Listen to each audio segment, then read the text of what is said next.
कि 6 RPSC members की सम्मिलितता थी। तत्कालीन जो चेयरमैन थे उनके घर पे बाबूलाल कटारा और अमराम राय का गए थे कुछ बच्चों को फेवर करने के लिए। कोर्ट ने कहा है कि उनकी भी संलिप्तता है और कोर्ट ने डायरेक्शन दिया है कि जो नई भर्ती आई है 1015 पदों की, उसी के साथ ये भर्ती होगी और ये पद उसमें जोड़े जाएंगे।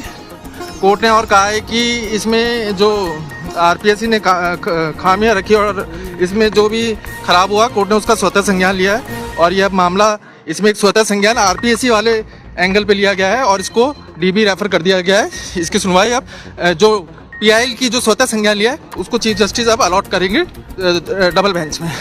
बाकी कोर्ट ने स्पष्ट भर्ती रद्द कर दी है। कोर्ट ने कहा है कि इसमें आरपीएससी के जो मेंबर्स हैं उनकी बहुत बड़ी संलिप्तता थी।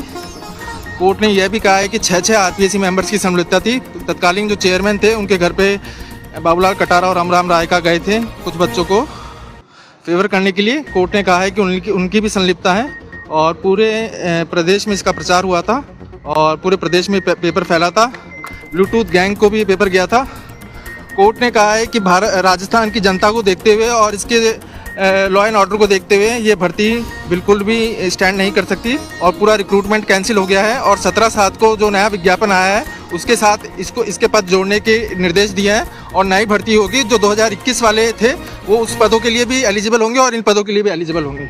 जिनका आयु निकल गया है वो भी, हाँ जी, ये पद उसमें जुड़ जाएंगे। जो 1015 पद थे उसमें 859 पोस्ट जुड़ जाएगी और सभी को उन पद के लिए शामिल करा जाएगा। 2021 वाले भी थे उनको भी उसमें जोड़ लिया जाएगा। आरपीएससी को लेकर भी टिप्पणियां की है। आरपीएससी को लेकर विस्तृत टिप्पणियां हुई है और उस पर सुमोटो भी लिया है। सुमोटो का होता है कि स्वतः संज्ञान, और उसमें जो आरपीएससी पे एसआईटी ने टिप्पणियां करी थी उनको नोट करा गया है और आरपीएससी को कैसे इम्प्रूव करा जाए और उस पर क्या क्या कर सकते हैं उस पर कोर्ट ने स्वतः संज्ञान लिया है। वो स्वतः संज्ञान लेके मामला चीफ जस्टिस साहब के सामने रखा जाएगा एडमिनिस्ट्रेटिव साइड पे, फिर वो ऑनरेबल डिवीजन बेंच पे जाएगा, फिर वहाँ पे उसका सुमोटो का केस चलेगा। जो लोग जैसा के लिए कुछ कहा गया है, जो लोग अरेस्ट हुए हैं उनसे पैसे की रिकवरी होगी और जो लोग अभी अरेस्ट नहीं है उनके लिए भी भर्ती रद्द है। उनके खिलाफ कोर्ट की कोई टिप्पणी नहीं है, लेकिन कोर्ट ने जनहित को देखते हुए इस भर्ती को रद्द करा है।